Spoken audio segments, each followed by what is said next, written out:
Hi, I wanted to talk a little bit today about the fallacy that more practice, more experience, more training will magically turn us into more confident performers. Because the two are not exactly the same, right? Just because we've studied something and become really, really good at it doesn't mean necessarily that how we feel about it on the inside or how we think about it is going to match what we are able to present on the outside. I mean, how often have you maybe had a performance? I know I've had many performances like this where you get up and you do your thing and you feel terribly about it, and then you get all of this positive feedback about yourself afterwards that oftentimes seems really hard to believe. But I do think that we're sort of sold a bill of goods in the performing arts world that with more training and more time and more money invested in our craft and more better opportunities, bigger opportunities, higher flying career, whatever, that we will then magically lose all of our confidence issues. And I'm just here to say that feeling anxiety, feeling fear is a completely natural reaction to any situation where we have something to lose or where we are risking something or where we are in some type of danger. Now, we may not be in direct danger in a performance situation, but our system does not necessarily know the difference. So when our sympathetic nervous system responds to a threat in our environment, the symptoms of that are the same overall for all humans.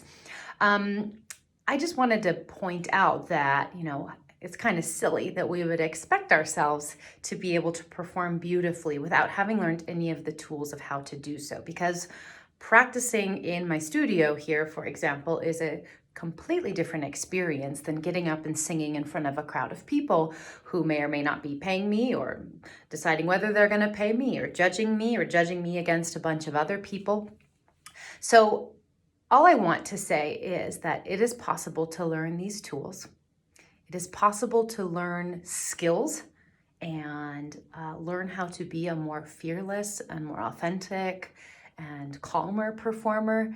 It is possible to set goals regarding our auditioning and performing skills, not just in terms of how we do with our performance, but how we feel about our performance.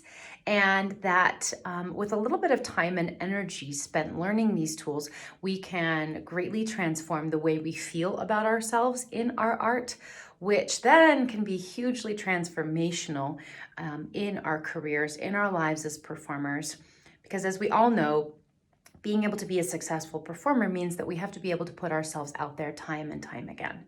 Now, if we're suffering from a lot of doubt, a lot of fear, a lot of anxiety, then every performing experience we have or every audition we have is a really painful experience.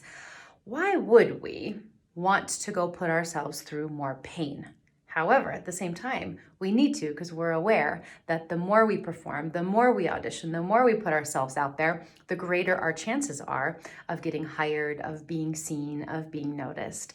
So we get stuck in this pattern of it doesn't feel good to perform, I don't feel good about it, I theoretically have the skills, and now I have to find a way to motivate myself to keep going, even though this has been a really painful situation for me. So you can decrease some of those more difficult emotions surrounding your performing, and you can increase some of the more pleasurable emotions surrounding your performing. You can learn physiological calming skills. You can learn strategies.